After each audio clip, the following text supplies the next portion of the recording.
நினைவுகூர்தலின் தியானங்கள் எனும் புஸ்தகத்திலிருந்து கெத்சமனே என்னும் தலைப்பின் கீழ் உள்ள பாடங்களை நாம் தியானிக்க இருப்பதினால் அதற்குரிய 4வது பாடமாக பலத்த சத்தத்தோடும் கண்ணீரோடும் எனும் பாடத்தினை காணலாம். ரீப்ரிண்ட் நம்பர் 3885, நவம்பர் 1906, பக்கம் 740. தலைப்பு பலத்த சத்தத்தோடும் கண்ணீரோடும். ஆதார வசனம் மத்தேயு 26ஆம் அதிகாரம் 36 முதல் 50 வரையிலான வசனங்கள். என்னுடைய சித்தத்தின்படியல்ல, உம்முடைய சித்தத்தின்படியே ஆகக் கடவது. லூக்கா 22ஆம் அதிகாரம் 42ஆம் வசனம்.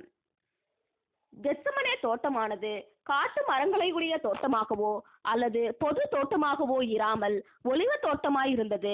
இத்தோட்டத்தின் பெயரை வைத்து பார்க்கும் பொழுது இத்தோட்டத்திற்குள் ஓரிடத்தில் ஒலிவ பழங்களிலிருந்து எண்ணெய் எடுப்பதற்குரிய எண்ணெய் செக்கு காணப்பட்டது புரிகின்றது. இந்த தோட்டம் மார்க்கினுடைய தாயாருக்கு சொந்தமானது என்று அனுமானிக்கப்படுகின்றது. இந்த தாயார் ஆஸ்தியுள்ள விதவை என்றும் இயேசுவின் நோக்கங்களின் நிமித்தம் அவருக்கு நண்பராகவும் காணப்பட்டிருந்தாள் என்றும் கூறப்படுகின்றது. இவர்களுடைய வீடு இந்த தோட்டத்திற்குள் ஓரிடத்தில் காணப்பட்டிருக்க வேண்டும். இந்த இடம் இயேசுவினுடைய நண்பர்களுடைய கட்டுப்பாட்டிற்குள் காணப்படுகிறது என்பதையும் இயேசுவும் அவருடைய சீஷர்களும் அவ்விடத்திற்கு நன்கு அறிமுகமானவர்களாக இருந்தார்கள் என்பதும் உறுதியே. நினைவு கூர்தலின் போஜனம் புசித்த பிற்பாடு நமது கர்த்தரும் அவருடைய சீஷர்களும் இத்தோட்டத்திற்கே வந்தார்கள். கெத்சமனே தோட்டம் என்று இப்பொழுது சுட்டிக்காட்டப்படுகின்றதான இடமானது எருசலேம் மதிலினின்று அரை மைல் தொலைவில் காணப்படுகின்றது மற்றும் இதில் குறிப்பிடத்தக்கதான சில பழமை மிக்க ஒலிவ மரங்கள் காணப்படுகின்றன மற்றும் இத்தோட்டமானது அருகாமையில் வசிக்கும் சில துறவிகளின் பராமரிப்பின் கீழ் காணப்படுகின்றது. நமது கர்த்தரும் அவருடைய 11 சீஷர்களும் தோட்டத்தின் வாசலுக்கு முன் வந்தபோது இயேசு அவர்களில் 8 பேரை வாசலிலே நின்று வெளியே காவல் காக்கும்படியாக நிறுத்தி தமது அபிமான சீஷர்களாகிய பேதுரு, யாக்கோப்பு மற்றும் யோவானை தம்முடன் உள்ளே கூட்டிக் கொண்டு சென்றார். இந்த 3 பேரும் பல்வேறு தருணங்களில் இயேசுவின் விசேஷ தயவினை இப்படியாக பெற்றிருந்தார்கள். உதாரணத்திற்கு, எவீருவின் மகளை உயிர்ப்பிக்கும் போது இம்மூவரும் அவரோடு கூட காணப்பட்டார்கள். இன்னுமாக இம்மூவரும் தான் மறுரூபமலையின் காட்சியை காணும் ஸ்லாக்கியத்தையும் பெற்றிருந்தார்கள். இயேசு தம்முடைய அனைத்து சீஷர்களையும் அன்பு கூர்ந்தாலும் இவர்கள் மூவரிடம் காணப்பட்ட விசேஷமான வைராக்கியம் மற்றும் தம் மீதான அன்பின் நிமித்தமே இம்மூவரும் அவருக்கு விசேஷமாக அருமையானவர்களாக பிரியத்திற்குரியவர்களாக காணப்பட்டிருந்திருக்க வேண்டும். ஆனால் இப்பொழுதோ அவருக்கு விசேஷமாக அருமையாயிருந்த இந்த 3 சீஷர்களாலும் கூட நமது கர்த்தருடைய இருதயத்தை அழுத்திக் கொண்டிருந்த பாரத்திற்கான அவருக்கு ஆறுதல் அளிக்கவோ உணர்ந்து கொள்ளவோ முடியவில்லை. ஆகவே கர்த்தர் அவர்களை தோட்டத்திற்குள் ஓரிடத்தில் நிறுத்திவிட்டு பிதாவிடம் ஜெபம் பண்ணும்படியாக கொஞ்சம் தொலைவில் போய்விட்டார். இச்சம்பவம் தொடர்பான அனைத்து பதிவுகளையும் அப்படியே கிரேக்க பாஷையின் அர்த்தத்தின்படி தத்ரூபமாக பார்க்கும் பொழுது இக்கட்டத்தில் துன்பம் கலந்த தனிமையும் சகித்து கொள்ள முடியாத துயரமும் பலமாய் கர்த்தருக்கு ஏற்பட்டது என்பது நமக்கு தெரிய வருகின்றது. சீஷர்களோடு அவர் காணப்பட்டது வரையிலும் அவர்களுடைய நலன் கருதி அவர் மகிழ்ச்சியாய் இருக்க முயற்சித்தார் என்பதிலும் சீஷர்கள் மேல் வரப்போகும் சோதனைகளுக்கு அவர்களை ஆயத்தம் பண்ணும்படிக்கு தேவையான படிப்பினைகளை கொடுத்து கொண்டிருந்தார் என்பதிலும் ஐயமில்லை. ஆனால் இவைகளையெல்லாம் தம்முடைய முழு பலத்தோடு இப்பொழுது செய்து முடித்த நிலைமையிலும் பிதாவினிடத்திற்கு தனிமையாய் சென்ற நிலையிலும் இப்பொழுது அவருடைய எண்ணங்கள் அவர் மீதும் அவர் பிதாவினிடத்தில் கொண்டிருந்த உறவின் மீதும் அவர் விசாரணை செய்யப்பட போவதன் நிமித்தம் கலகவாதி என்று தேவதூஷணம் சொன்னவர் என்றும் தம் மீது சுமத்தப்படும் குற்றச்சாட்டு நிமித்தமும் விசாரணையின் போது அவருக்கு நேரிடப் போகும் அவமதிப்பு மற்றும் இகழ்ச்சியின் நிமித்தமும் இன்னுமாக தாம் 2 கள்வர்கள் மத்தியில் பொது ஜனங்களின் கண்கள் காண கொல்லப்படுவது நிமித்தமும் உண்டாக போகும் அவமானத்தின் மீதும் திசை திரும்பினார். இந்த அனைத்து விஷயங்களும் இப்பொழுது அவருடைய மரணத்திற்கு முன்பு தெளிவாய் வந்து நிற்கும் போது இவைகளே வியாகுலத்தையும் வலியையும் ஆழமானதும் கடுமையானதுமான வேதனையையும் அவருக்கு அளிப்பதற்கு போதுமானதாகும். துக்கம் நிறைந்தவரும் பாடு அனுபவித்தவருமாயிருந்தார் என்னும் துணை தலைப்பின் கீழ் காணலாம். இச்சம்பவத்தின் போது நமது கர்த்தருக்கு ஏற்பட்ட பாடுகள் தொடர்பான விஷயங்களை நாம் பார்க்கும்போது பாவத்தினால் கரைபடாததும், மறித்து கொண்டிருக்கும் செயல்பாடுகளினால் சீரழிக்கப்படாததும், உணர்ச்சிகள் மந்தமாகி போகாததுமாகிய பூரண சரீரமும் உணர்வுகளும் உடையவராகிய நமது கர்த்தர் இப்படிப்பட்ட துயரங்களினாலும் வேதனைகளினாலும் காணப்பட நேரிடும் விழுந்து போன மனித இனத்திலுள்ள ஒருவருக்கு ஏற்படும் பாதிப்பை காட்டிலும் அதிகமான பாதிப்புக்குள்ளாவார் என்பதை நினைவில் வைக்க வேண்டும். மன உணர்வுகளும் பண்புகளும் நேர்த்தியாய் இருப்பதற்கு ஏற்ப பாதகமான சூழ்நிலையின் கீழ் வேதனையும் அதிகமாய் காணப்படும். கலக தலைவனாக இருக்கும் முரடன் ஒருவன் சரக்கு வண்டியில் பயணம் செய்வதை கௌரவமாக எண்ணிக்கொள்ளுவான். ஆனால் ஒரு நாகரிகமான மனிதனுக்கு அப்படியானதொரு வண்டியில் பிரயாணம் செய்வது என்பது அவனுக்கு பயங்கரமானதாய் தோன்றும். வேறொரு உதாரணத்தை கூட நாம் பார்க்கலாம். நன்கு கற்று தேர்ந்த இசை வித்வானுக்கே, அதாவது ஸ்வரங்களின் இசைக்கு நன்கு பழகி போன செவிகளை உடைய ஒருவருக்கே பாடலில் உள்ள தவறான இசை நிமித்தம் ரசனை குறைச்சலும் மற்றும் அத்தவறான இசை நிமித்தம் மன சஞ்சலமும் ஏற்படுகின்றது. ஆனால் இசையில் குறைவான திறமை உடையவர்களுக்கு அப்பாடலில் தவறான இசை அல்லது ஸ்வரம் காணப்பட்டது என்பது கூட தெரியாமல் இருக்கும். நமது கர்த்தருடைய தலைக்கு மேலாக எழுதப்பட்டிருந்ததான யூதருடைய ராஜா என்ற விலாசமானது ஒருவேளை நமது கர்த்தருக்கு அருகாமையில் காணப்பட்டதான கல்வர்களில் ஒருவனுடைய தலைக்கு மேல் போடப்பட்டிருந்ததானால் அவன் தனது மரணமானது ஒரு வெற்றி என மேன்மை பாராட்டி இருந்திருப்பான் என்பதில் ஐயமில்லை. பூரணத்தை குறித்து புரிந்து கொள்வது என்பது நமக்கு சிரமமாகவே உள்ளது.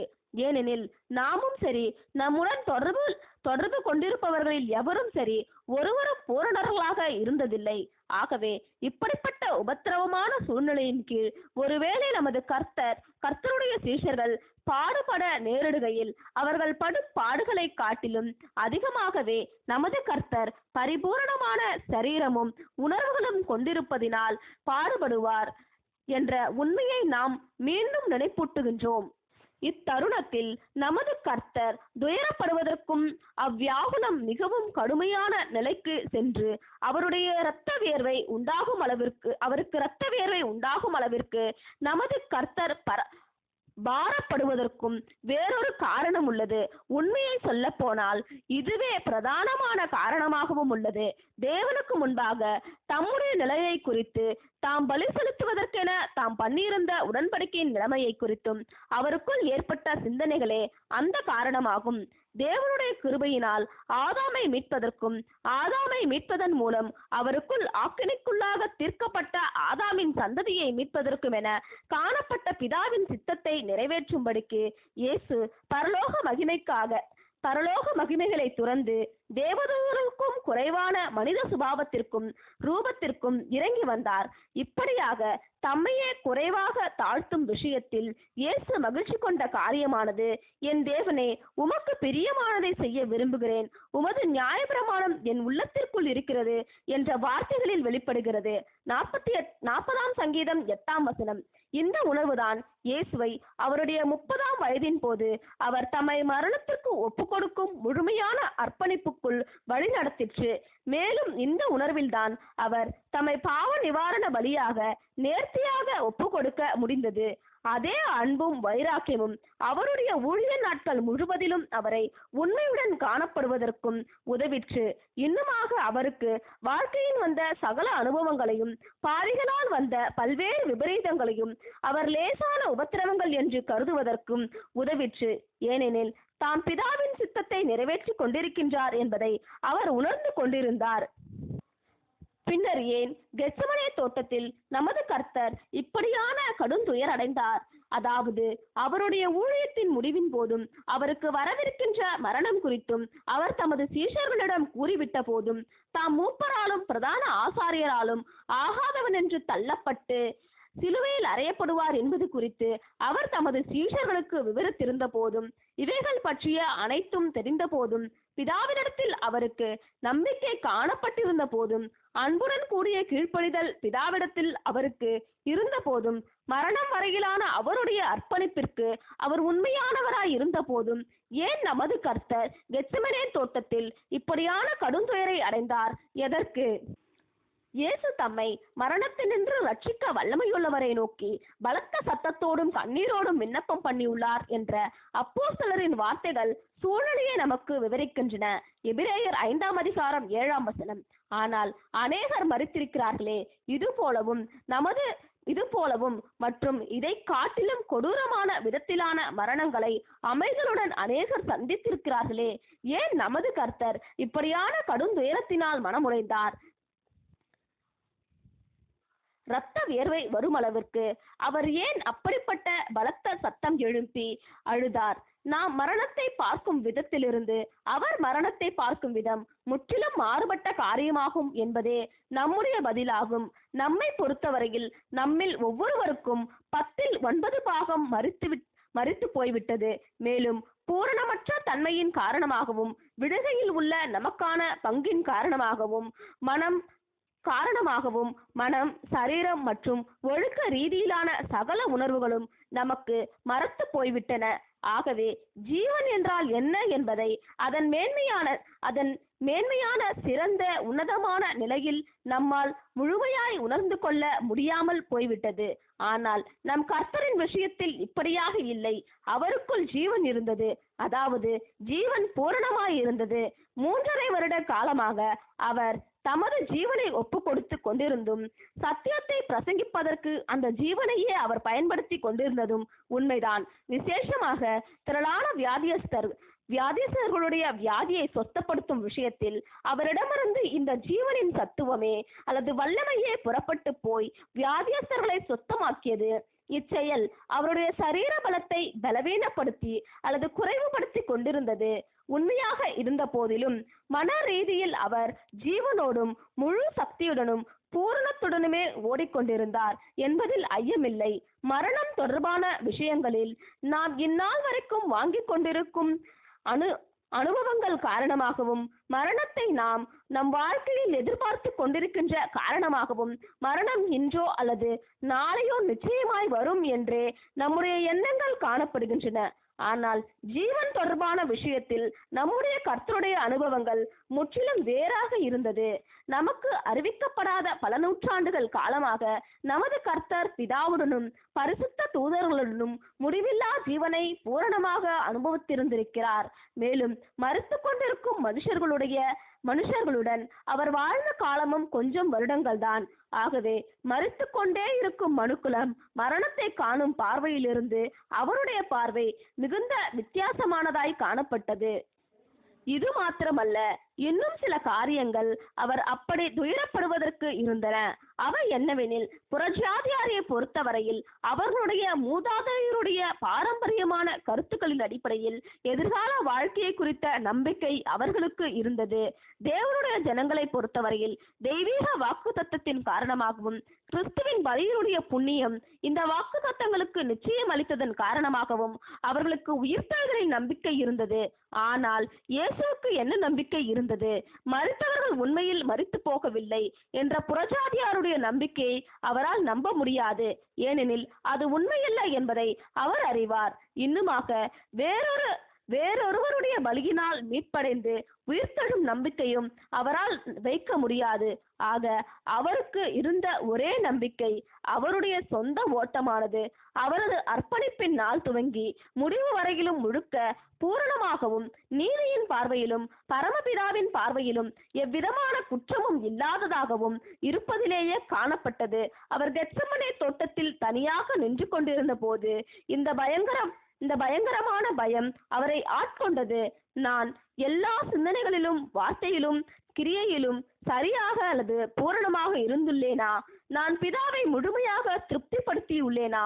என்னுடைய பூரணத்தன்மையின் காரணமாக என்னை குறுகி போக செய்யக்கூடிய நாளை, எனக்கு வரப்போகின்றதான அவமானத்தையும் இகழ்ச்சியையும் என்னால் சகிக்க முடியுமா? எனக்கு வரப்போகும் இந்த அவமானங்களை குறுகினது நிமித்தமாக, வெட்கத்தின் நிமித்தமாக நான் பின்வாங்கி போகாமல் என்னால் அவைகளை எதிர்கொள்ள முடியுமா? இவைகள் அனைத்தின் நிமித்தம் நான் பிதாவினால் பாத்திரவானாக கருதப்பட்டு 3ஆம் நாளில் மரணத்திலிருந்து உயிர்த்தெழுப்பப்படுவேனா?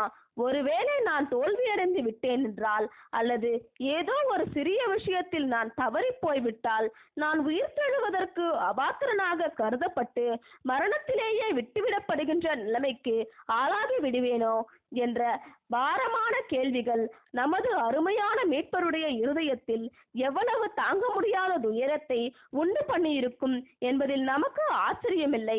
ஆகவே தம்மை மரணத்தினின்று உயிர்த்தெழுதலின் மூலம் ரட்சிக்க வல்லவரை நோக்கி இயேசு பலத்த சத்தத்தோடும் கண்ணீரோடும் விண்ணப்பம் பண்ணினார். மத்தேயு 26:39 இந்த பாத்திரம் என்னை விட்டு நீங்க கூடுமானால் நீங்கும்படி செய்யும், ஆகிலும் என் சித்தத்தின்படியல்ல உம்முடைய சித்தத்தின்படியே ஆகக்கடவது என்று ஜெபம் பண்ணினதாக மத்தேயு கூறுகின்றார். மார்க் 14:36 அப்பா பிதாவே, எல்லாம் உம்மாலே கூடும், இந்த பாத்திரத்தை என்னிடத்திலிருந்து எடுத்து போடும், ஆகிலும் என் சித்தத்தின்படியல்ல உம்முடைய சித்தத்தின்படியே ஆகக்கடவது என்று ஜெபம் பண்ணினதாக நமக்கு கூறுகின்றார். லூக்கா 22:42 பிதாவே, உமக்கு சித்தமானால் இந்த பாத்திரம் என்னை விட்டு நீங்கும்படி செய்யும், ஆயினும் என்னுடைய சித்தத்தின்படியல்ல உம்முடைய சித்தத்தின்படியே ஆகக்கடவது என்று ஜெபம் பண்ணினதாக லூக்கா பதிவு செய்கின்றார். இவைகள் அனைத்தும் தெரிவிப்பது என்னவெனில், நமது கர்த்தர் தம்மை குறித்து மிகவும் பயந்து போய்விட்டார். அதாவது தாம் இவ்வளவு தூரம் கீழ்ப்படிதலுடன் கையில் எடுத்துக்கொண்டதும், இவ்வளவு தூரம் உண்மையுடன் நிறைவேற்றி கொண்டு வந்திருக்கிறதுமான தேவனுடைய திட்டமானது தம்முடைய ஏதாகிலும் ஒரு தவறான அடியெடுத்து வைத்தலின் காரணமாக இல்லாமல் ஆகப்பட்டு போய்விடுமோ என்று அவர் மிகவும் பயந்து காணப்பட்டார். ஆதாமின் கீழ்ப்படியாமை நிமித்தம் அவருக்கு உண்டான மரண தண்டனைக்கு ஈடுபலி கொடுப்பதற்கென ஏதாகிலும் ஒரு விதமான மரணத்தை இயேசு சந்திப்பதே போதுமானதாகும். ஆனாலும் பிதாவோ தம்முடைய குமாரனாகிய மீட்பரை உச்சகட்டமாயிருக்கும் அனைத்து பரீட்சைகளுக்குள் அனுமதிப்பதற்கும், அவர் மேல் சிலுவையின் அவமானத்தையும் இகழ்ச்சியையும் அனுமதிப்பதற்கும் சித்தம் கொண்டிருந்தார். நமது கர்த்தருடைய கேள்வி என்னால் அதை சந்திக்க அல்லது எதிர்கொள்ள முடியுமா, அல்லது தெய்வீக திட்டத்தில் குறுக்கிடாமல் அல்லது இந்த மாபெரும் வேலை நிறைவேறுவதில் எவ்விதமான தடையும் ஏற்படாதவாறு அவமானம் மற்றும் நிகழ்ச்சியாகிய அம்சங்களை பிதாவினால் விலக்கிவிட முடியுமா என்பதாகவே காணப்பட்டது. ஆயினும் என்னுடைய சித்தத்தின்படியல்ல உம்முடைய சித்தத்தின்படியே ஆகக்கடவது என்ற வார்த்தைகளானது அவசியமான கீழ்ப்படுதலை சுட்டிக்காட்டியது. அவர் பயமடைந்த விஷயம் தொடர்பான அவருடைய விண்ணப்பம் கேட்கப்பட்டது என்னும் துணை தலைப்பின் கீழ் காணலாம். நமது கர்த்தருடைய விண்ணப்பம் கேட்கப்பட்டது என்றும், அவர் பயமடைந்த விஷயம் தொடர்பாக அவருக்கு பதில் அளிக்கப்பட்டது என்றும், அதாவது சிலுவை பற்றியும் மரணத்திலிருந்து உயிரடையும் காரியம் பற்றியும் அவர் அடைந்த பயத்திற்கு பதில் அளிக்கப்பட்டது என்றும் அப்போஸ்தலர் தெரிவிக்கின்றார்.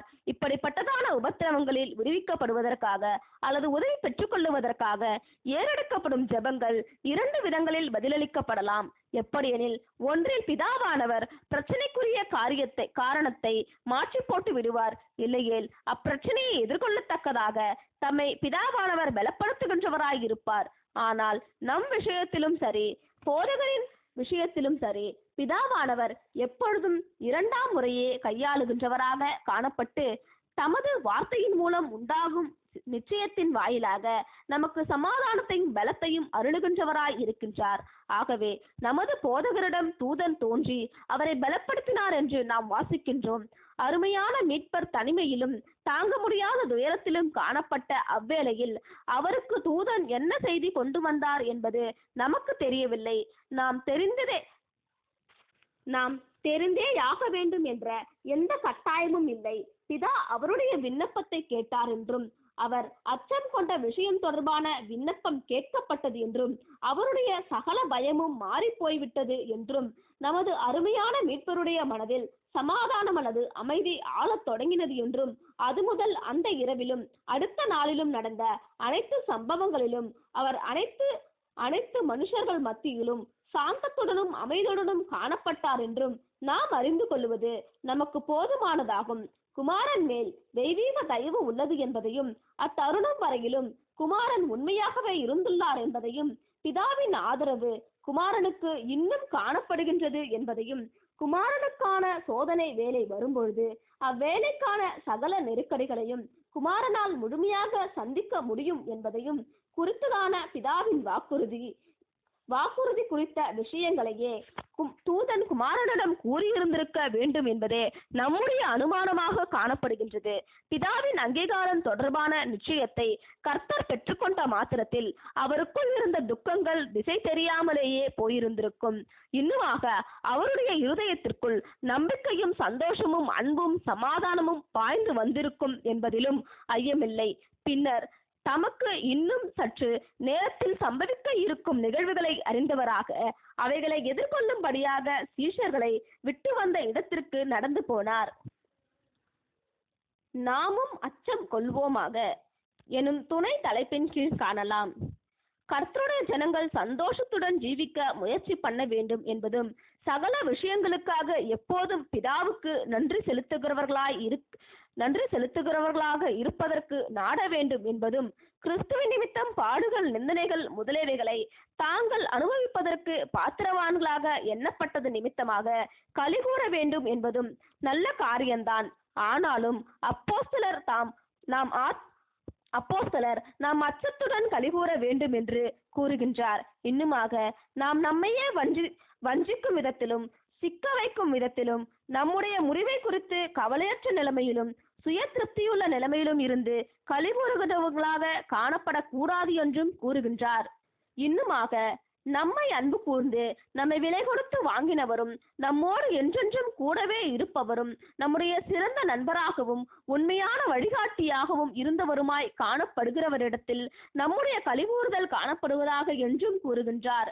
இன்னுமாக நமக்கு ஞானம் மற்றும் தைரியம் மற்றும் பலம் இருக்கின்றது என்பதான எண்ணங்களில் கலிகூறுகிறவர்களாயிராமல் நமக்கு ஒரு இரட்சகர் இருக்கிறார் என்பதிலும், அவர் மகா பெரியவராய் இருக்கிறார் என்பதிலும், அவர் மூலம் பிதாவினிடத்திற்கு வந்தவர்கள் அனைவரையும் முடிவு பரியந்தம் ரட்சிக்க வல்லவராய் இருக்கிறார் என்பதுமான உண்மைகளில் கலிகூறுகிறவர்களாய் இருக்க கடவோம்.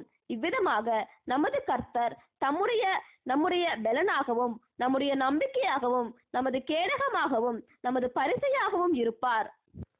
நம்முடைய கர்த்தருடைய விஷயத்தில் அவர் ஒருவராய் ஆலையை மிதித்தார், ஜனங்களில் ஒருவனும் அவரோடு இருந்ததில்லை என்று நாம் வாசிக்கின்றோம். ஏசாயா 63:3 அவருடைய கடுமையான வேலையின் போது அவருக்கு மிகுந்த ஆறுதலும் தேர்தலும் அவசியப்பட்ட போது அவருடைய பூமிக்குரிய நண்பர்கள் மத்தியில் அவருக்கு நெருக்கமாயும் அன்பாயும் காணப்பட்டவர்களால் கூட அவருடைய உணர்வுகளை புரிந்து கொள்ள முடியவில்லை, அவருக்கு ஆறுதல் அளிக்கவும் முடியவில்லை. ஆனால் நம்முடைய விஷயம் எவ்வளவு வித்தியாசமாயுள்ளது! நம்முடைய சந்தோஷங்களிலும் துக்கங்களிலும் நம்முடைய நம்பிக்கைகளிலும் அச்சங்களிலும் நம்மை போன்று ஒரே ஆவியினால் ஜனிப்பிக்கப்பட்டவர்களும் ஒரே கிறிஸ்துவின் பள்ளிக்கூடத்தில் போதிக்கப்படுகிறவர்களும் ஆகிய நம்முடைய சகோதர சகோதரிகளும் நம்மிடம் அனுதாபம் காட்டாமல் இருப்பதற்கு நாம் ஒன்றும் அவர்களிலிருந்து இயேசு பரிபூரணமாய் இருந்ததினால் சீஷர்களிடமிருந்தும் அனைவரிடமிருந்தும் வித்தியாசமானவராய் காணப்பட்டது போன்று வித்தியாசமானவர்கள் அல்ல. நம் விஷயத்தில் நமக்கு மனித ஆலோசனையும் ஆறுதலும் அளிக்கப்பட முடியும். இது தகுந்ததும் கூட. நாம் ஒருவருக்கொருவர் ஆறுதல் கொடுக்க வேண்டும் என ஒருவரையொருவர் கிறிஸ்துவின் சரீரத்தினுடைய அங்கங்களாக கட்டி எழுப்ப வேண்டும் என கர்த்தர் விரும்புவதாகவும், இதுவே தெய்வீக ஏற்பாடு என்பதாகவும் வேத வாக்கியங்கள் நமக்கு உறுதியளிக்கின்றது. இப்படியாக ஏற்பாடு இருப்பினும் நாம் பரம கிருபையின் சிங்காசனத்திடத்திற்கு பிதாவுடனும் மகிமையடைந்த கர்த்தருடனும் தனிப்பட்ட உரையாடல் வைத்துக் கொள்ளும் காரியத்தையும் நாம் ஒருபோதும் புறக்கணித்து விடக்கூடாது.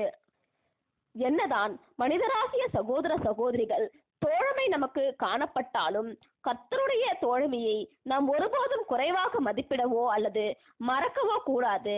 கர்த்தர் சில சமயங்களில் நம்மை ஆறுதல் படுத்துவதற்கும் அவருடைய அன்பு குறித்ததான நிச்சயத்தை நமக்கு அளிப்பதற்கும் நம்முடைய நம்பிக்கை மற்றும் எதிர்பார்ப்பு தொடர்பான நிச்சயத்தை நமக்கு சுட்டி காண்பிப்பதற்கும் வேண்டிய நமக்கு அவருடைய தூதர்களை அனுப்புவார். கர்த்தருக்கு ஏற்கனவே பூமியில் மனித தூதர்களாகிய கிறிஸ்துவின் சரீர அங்கங்கள் சத்திய தூது கொடுப்பவர்கள் இருக்கின்றபடியினால் பரலோகத்தின் தூதுவர்களை தூது கொடுக்கும்படி அனுப்புவதற்கு இனி அவருக்கு அவசியம் இராது.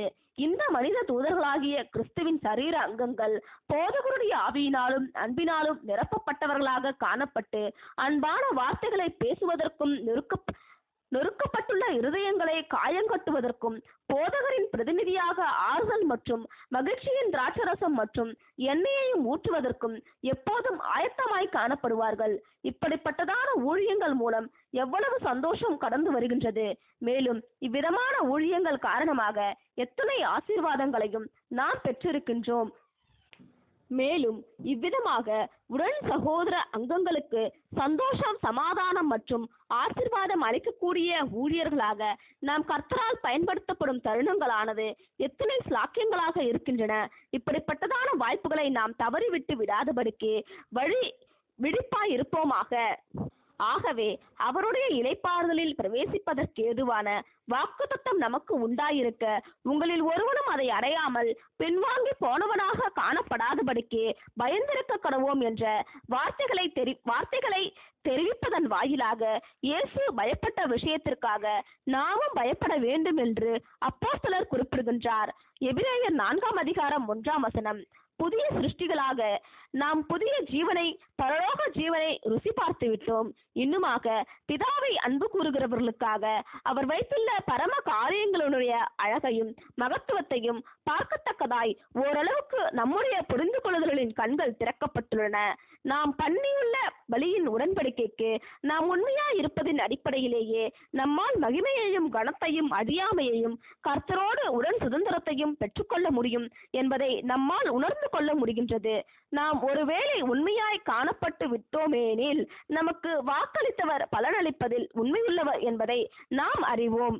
ஒருவேளை நாம் உண்மையற்றவர்களாக போய்விட்டோமெனில் நாம் பரிசை பெற்றுக்கொள்வதற்கு தவறிவிட்டோம் என்பதும் நமக்கு தெரியும். இப்படியாக சூழ்நிலைகள் இருக்கையில் நாம் எப்படிப்பட்டவர்களாய் இருக்க வேண்டும்?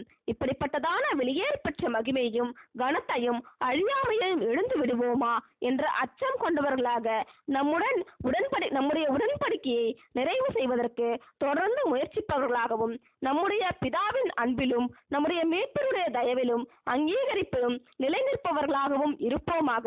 இப்படியாக கவனமாக நடக்க முயற்சிக்கும் யாவரும் முழுமையான அறிவை பெற்றுக் கொள்வதற்கும், சூழ்நிலையை புரிந்து கொள்வதற்கும், உண்மையாய் இருப்பதற்கும் அவசியமான அச்சத்தை இவர்களுக்குள் வளர்க்கத்தக்கதாகவும், இவர்கள் பரீட்சிக்கப்படத்தக்கதாகவும், இவர்கள் தங்களை நிரூபிக்கவும் தக்கதாகவும், இவர்கள் கெத்செமனேயின் தனிமையினுடைய சிறு அனுபவங்களை பெற்றுக்கொள்வதற்கான தருணங்களை பெற்றுக்கொள்வார்கள். இனி நித்திரை பண்ணி இளைப்பாறுங்கள் எனும் துணை தலைப்பின் கீழ் காணலாம். உச்சகட்டமான மன வியாகுலம் காணப்பட்ட வேளையில் நமது கர்த்தர் மீண்டுமாக ஜெபம் பண்ணி கொண்டிருந்தார். இதற்கிடையில் ஆறுதல் அடைவதற்கென அவர் தமது சீஷர்களிடத்தில் வந்தார்.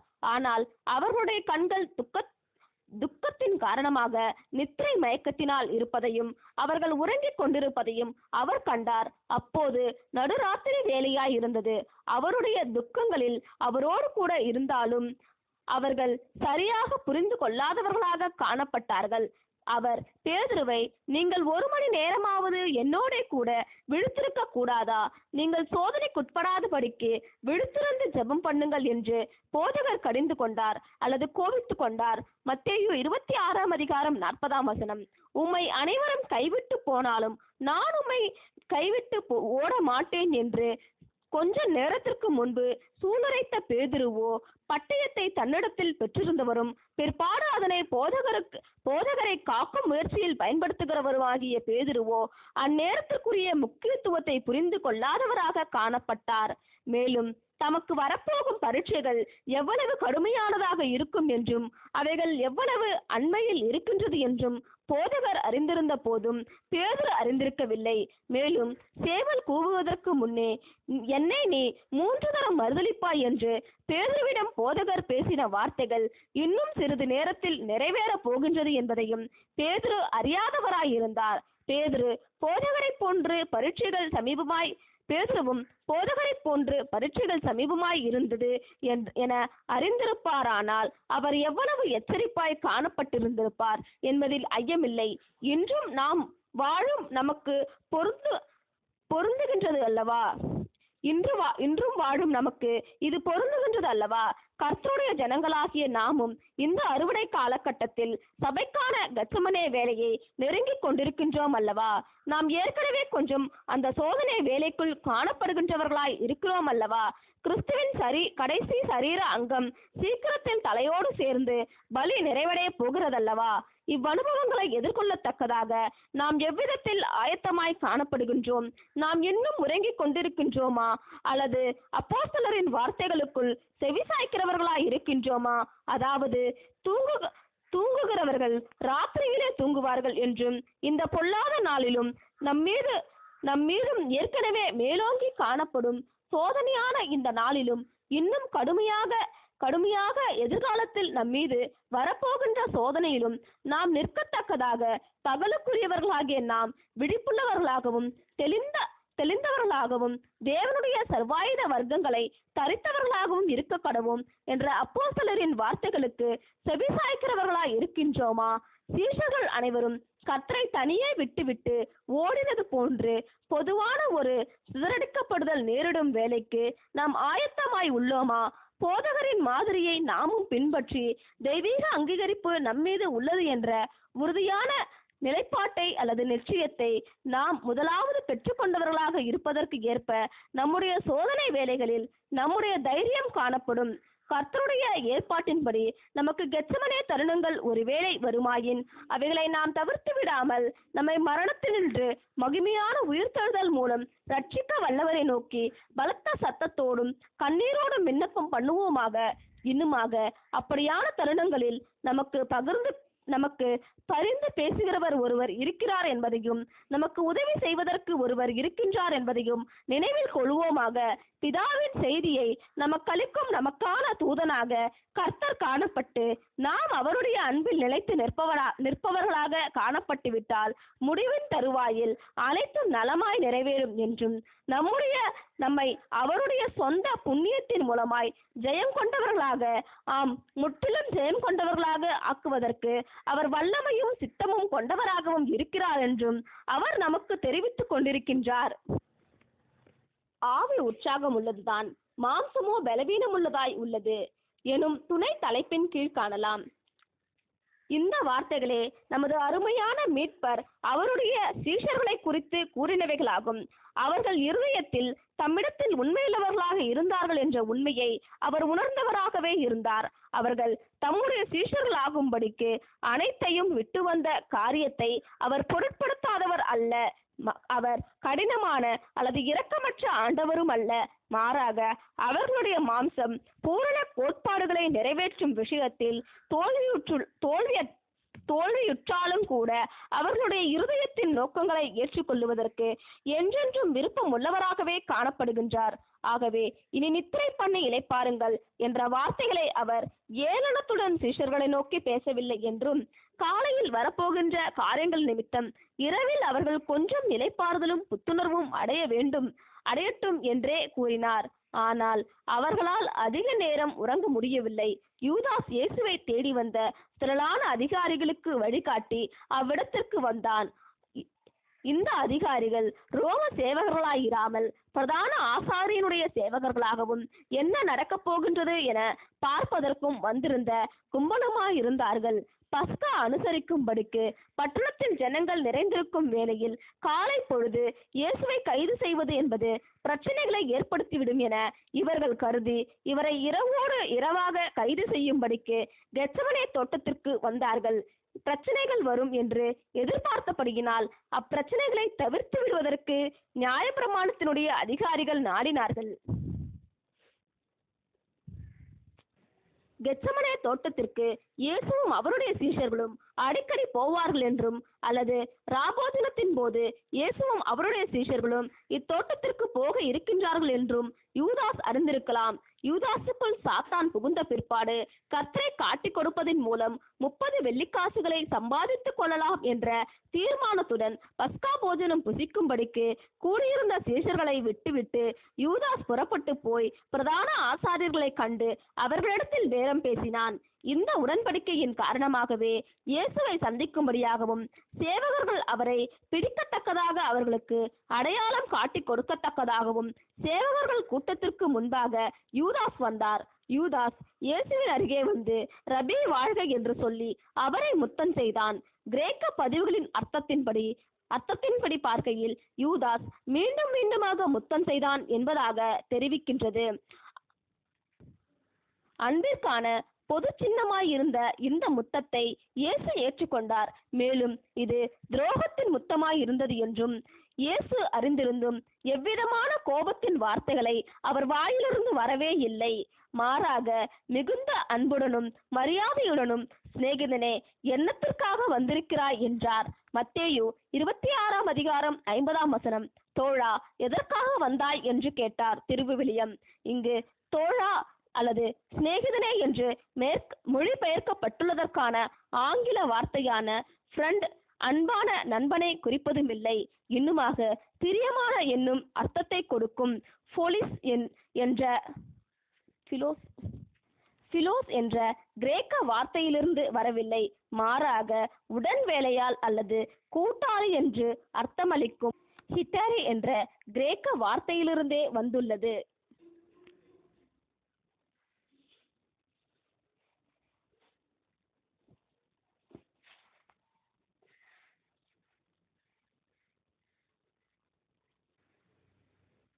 யூதாஸின் ஆவியை தவிர்த்து விடுங்கள் என்னும் துணை தலைப்பின் கீழ் காணலாம்.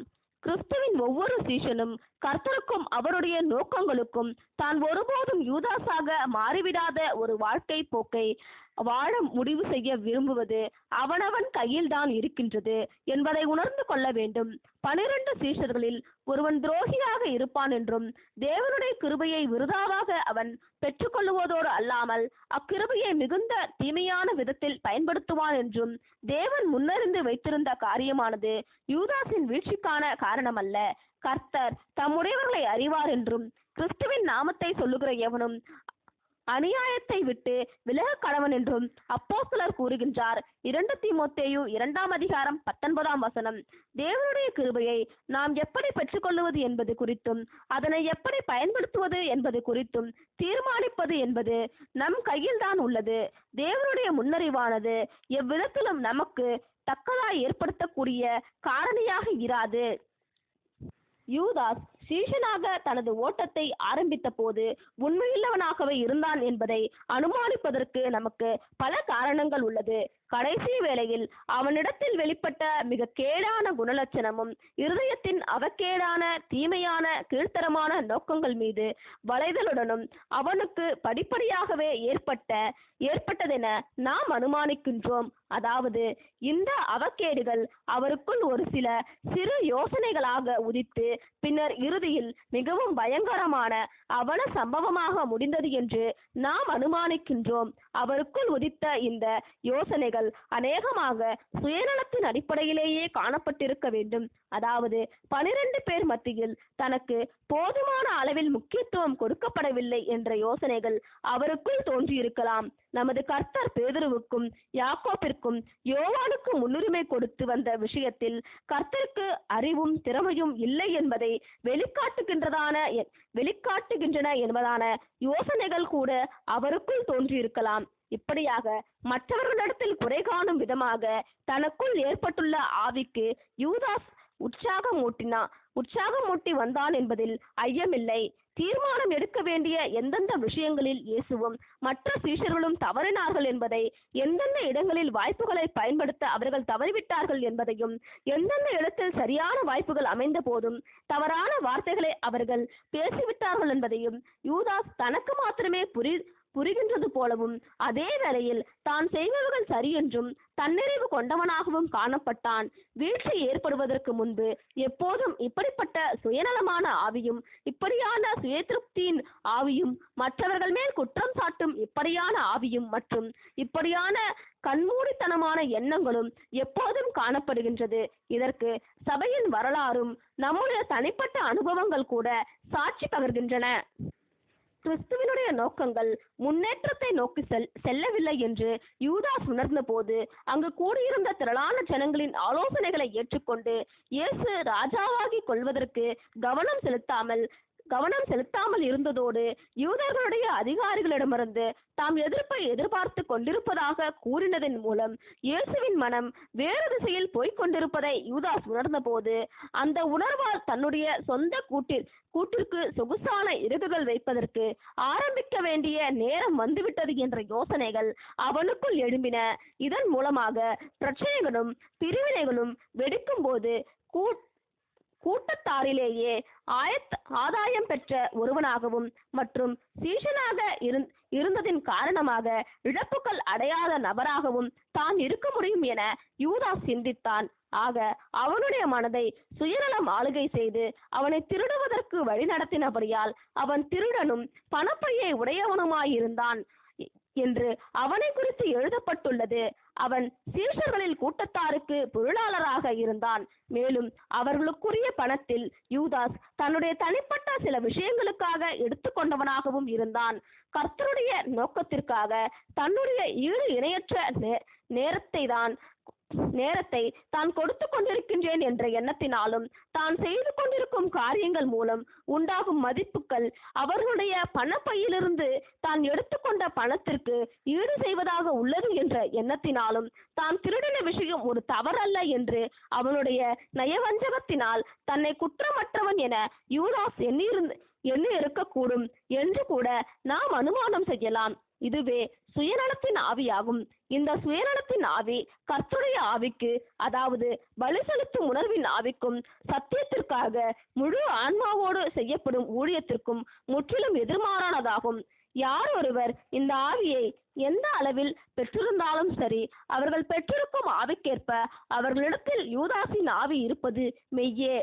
மேலும் இவ்வாவியை கொண்டிருப்பதின் நிமித்தம் உண்டாகும் விளைவுகள் யூதாசின் அளவிற்கு அல்லது அவரை காட்டிலும் குறைவாக இருப்பினும் அது நிச்சயமாக தீமையானதாகவே காணப்படும். உலகத்தில் காணப்படும் கர்த்தருடைய உண்மையான அங்கங்கள் தம்மை அடையாளப்படுத்துகிறார்கள் என்றும் அவர்களுக்கு எதிராக செய்யப்படும் எக்காரியமும் தமக்கு எதிராகவே செய்யப்பட்டதாக கருதப்படும் என்றும் நமது கர்த்தர் அறிவித்துள்ளார். ஆகவே கர்த்தருடைய பின்னடியார்களில் மிக சிறியவர்களாக காணப்படும் ஒருவரை காட்டி கொடுப்பதன் மூலமும் காயப்படுத்துவதன் மூலமும் இந்த யூதாசின் சுயநலத்தின் ஆவியானது இன்றும் கூட கர்த்தரை காட்டி கொடுப்பதற்கு வழிநடத்துகின்றது என்பது உறுதியே. யூதாசினுடைய ஆவிக்கு பிரதிநிதிகளாக காணப்படுகிறவர்கள் முத்தம் கொடுத்து காட்டி கொடுக்கத்தக்கதான யூதாசின் வழிமுறையை பின்பற்றுவார்கள் என்ற விஷயத்தை குறித்து நாம் அதிர்ச்சி அடைய வேண்டாம். அதாவது யூதாசின் ஆவி உடையவர்கள் கிறிஸ்துவின் சரீரத்தினுடைய அங்கங்கள் மீது தங்களுக்கு மிகுந்த அன்பும் மதிப்பும் மரியாதையும் இருக்கும் என்று கூறுவார்கள். ஆனால் அதே சமயம் தங்களுடைய தனிப்பட்ட ஆதாயங்களுக்காக அல்லது முக்கிய ஸ்தானம் பெற்றுக்கொள்வதற்கோ செல்வாக்கு பெற்றுக்கொள்வதற்கோ வேறெந்த சுயநலமான ஆதாயத்தை பெற்றுக்கொள்வதற்கான முயற்சியில் ஈடுபடுவதற்கென கிறிஸ்துவின் அங்கங்களை மறைமுகமாக அல்லது இரகசியமாக தாக்குகின்றவர்களாய் இருப்பார்கள். கர்த்தருடைய பின்னடியார்களாகிய ஒவ்வொருவரும், ஆண்டவரே நானோ என்று யூதாஸ் கேட்ட அதே வார்த்தைகள் அடங்கிய கேள்வியை தங்களிடமே கேட்டுக் கொள்ளுவார்களாக. புது சிருஷ்டிகளாகிய நம்மை அழித்து போடுவதற்கும் நம்மை கண்ணியில் சிக்க வைப்பதற்குமென ஏற்ற சமயத்தை பதுங்கியிருந்து நாடுகின்றதான இந்த யூதாசின் ஆவி நம்மிடத்தில் எவ்விதத்திலாகிலும் ஒளிந்து கொண்டிருக்கின்றதா என நம்மில் ஒவ்வொருவரும் நம்முடைய இருதயங்களை ஆராய்வோமாக. ஆமேன்.